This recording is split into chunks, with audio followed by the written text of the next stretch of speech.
Welcome back. This is the introduction to part 4 of the course. The last part of the course, as we are very much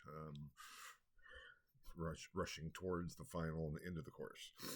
If you've looked at the syllabus, you know there are only 2 weeks in this course, so there are only 2 lectures before exam 4. But in some ways, this is the really icing on the cake, this part of the course. In so many ways, when we look at where we're heading and where the course ends, and again, looking at your final exam, this part of the course is essential for it, because I will be dealing with here in part 4, the rise of human rights. And that is, if you've read the final, as I hope you have, because it was designed or is designed as a semester-long project, is what the final is all about in many ways. The development of human rights and what makes humans equal, if there's any such thing as equality, or what do we have in common. And one of the answers that was developed within context of European culture, and again, you can say, well, this is being Eurocentric, but it is. But if we think of today, in the world order today, human rights is international. Now, the development of human rights really took off after World War II. There was the International Declaration of Human Rights after World War II to try to prevent something like World War II and the Holocaust to ever happen again. And we have an international organization that guards and monitors human rights. And that is a modern development. But we can't understand that development. We can't understand the issue of our world today without understanding the origins of human rights and the concept that human beings have inherent rights simply for being human was not always a given. It was a very somewhat recent development. It only arose in the later 17th century and then on into the 18th century. Before that, there were the concepts of rights of class. Now, class 2 is an anachronistic term because it really only arose as a means of analysis after Marx in the 19th century. But in terms of status or order, using the medieval terms, there was rights and privileges associated with your status in society, with your order or place in society, but not simply for being human. And we can say that, well, they were wrong about that, and we only got it right with the Enlightenment, as I'll be talking about in Lecture 15, the European Enlightenment, so to speak, when we first start to see discussions of inalienable rights. On what is that based? How is that to be understood? There was already a concept in the medieval world of everyone being equal as creatures of God, as creations of God. When people I studied, Jordan Quedlinburg, in the sermon was very clear. He was addressing it to the nobility, but saying, remember that you nobles, that you're no different from the peasants or anyone else who is under you, based on God's creation. I think I already mentioned that in terms of the slave trade, that was an issue for the Dutch traders, in terms of, well, if these people were, if the slaves were fully human, therefore they were created in the image and likeness of God, and therefore they're this, equal to ourselves. And then we have a real problem with how we're treating them. But this idea then of rights, and as this movement, I'm not sure what to call it, but this development that has been termed the Enlightenment developed, in many ways the concept of God was replaced with the concept of reason. And the equality of being creatures of God, creations of God, created in the image and likeness of God, had to be replaced with this vision of inalienable human rights. Just for the sake of being human, you have rights. But then the question is, what are those rights and how are they enforced? And if I sit and say I have the right to X, Y, and Z, but no one is supporting those rights or acknowledging those rights or recognizing those rights, are those rights really rights? There's all kinds of problems with the concept of human rights in terms of the philosophical background. But that philosophical structure first emerged in the, as I already said, in the late 17th, early 18th century. It was based on this concept of reason. Now, reason had always been there. This idea that faith and science or faith and reason are in opposition is a very modern construct. It's been argued, Edward Grant, the great scholar of medieval science of previous generation, argued that the Middle Ages really should be called the Age of Reason. I mean, the early modern period, the 17th, 18th century has been called the Age of Reason. But Grant said really that when we look at it, the Age of Reason was really the Middle Ages. So it's not really trying to, or saying that reason was never used before. I think I addressed that as well. But it was put to a different function. And as the influence of Christianity began to wane after the Reformation, we only have, beginning again in the late 17th century, the emergence of a new phenomenon when people started to refer to themselves as atheists.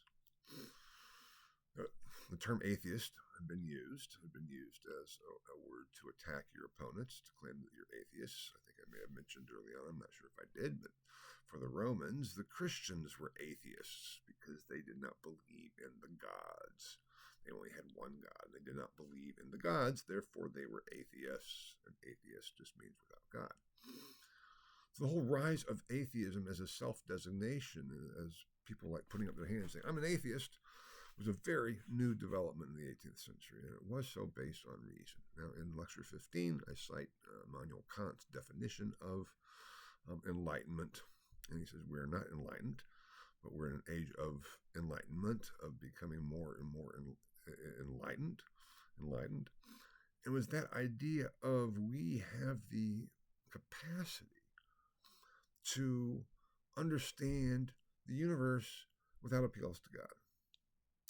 Now, deism was a philosophical position that was kind of in between atheism and theism. Theism is religions based on God.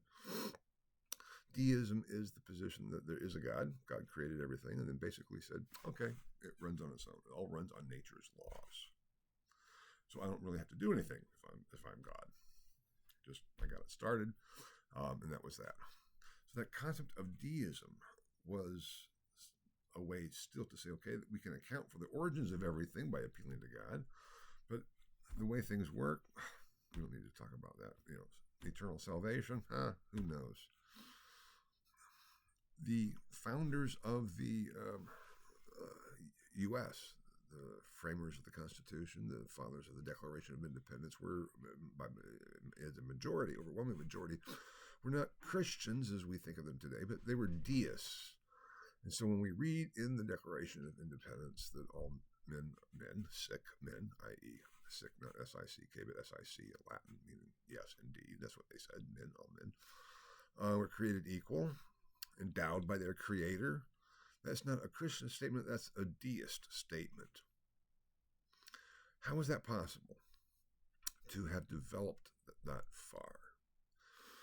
Now, the lecture for week 14 is on science and reason. And I spent a lot of time in that lecture talking about medieval science. You say, well, wait a minute, we talked about the Middle Ages already several weeks ago.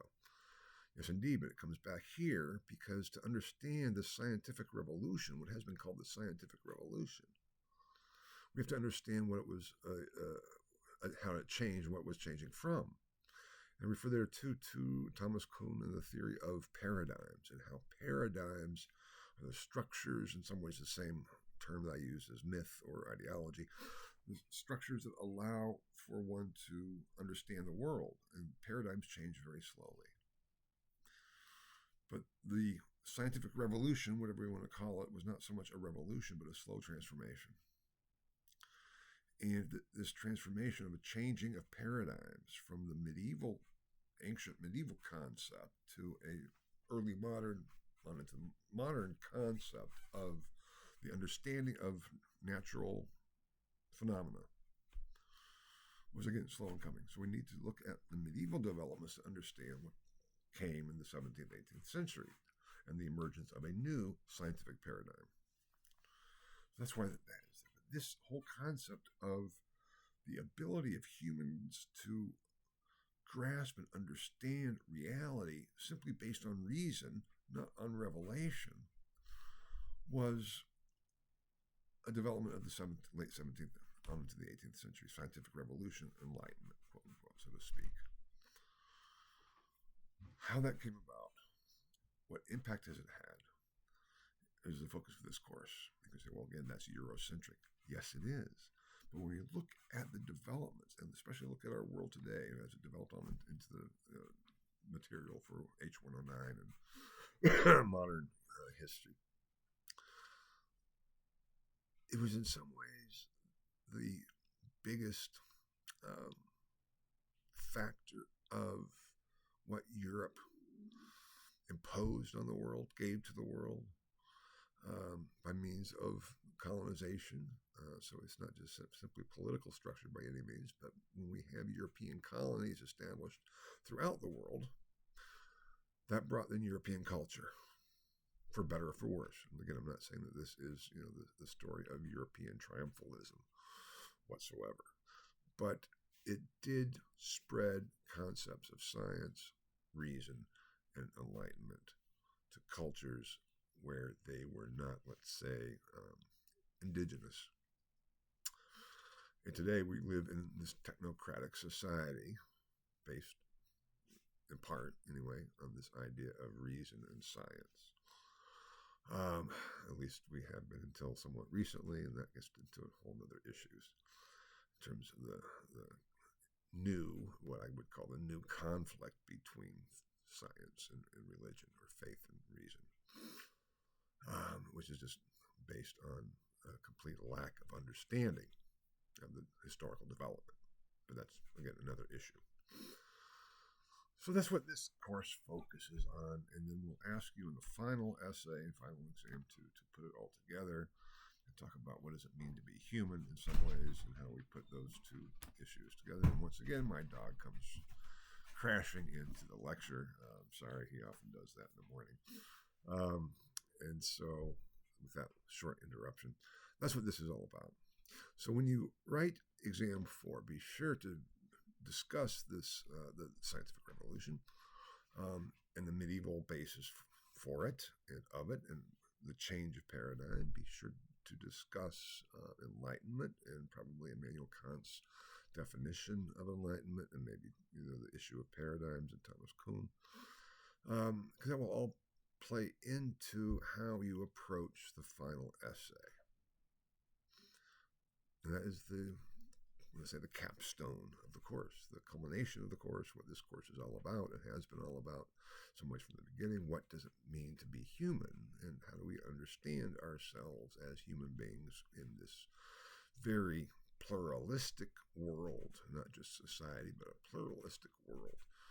Are human beings simply tribal animals that have real difficulties dealing with the other, the outside, human beings who are not part of the tribe or the group? And there's a lot of evidence to suggest that all the way through history. But if that's the case, what makes humans human? And isn't there a commonality? So in some ways, it's this, diversity and unity that is getting at this question of what makes us human. And that brings us back to, what does it mean that I am a human being?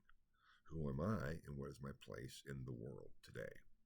And that's what this course is about, and that's what this part 4 focuses on, trying to look at that very top of the pyramid, so to speak, at least in terms of this course. Then we'll set the stage for the continuation of the story, so to speak, the further emplotment of the story in H109. I'll be back one more time with one final talk in terms of preparing to write the final essay. And so I will say my goodbyes, so to speak, for then. But with this, you can complete the course with the exception of the final essay.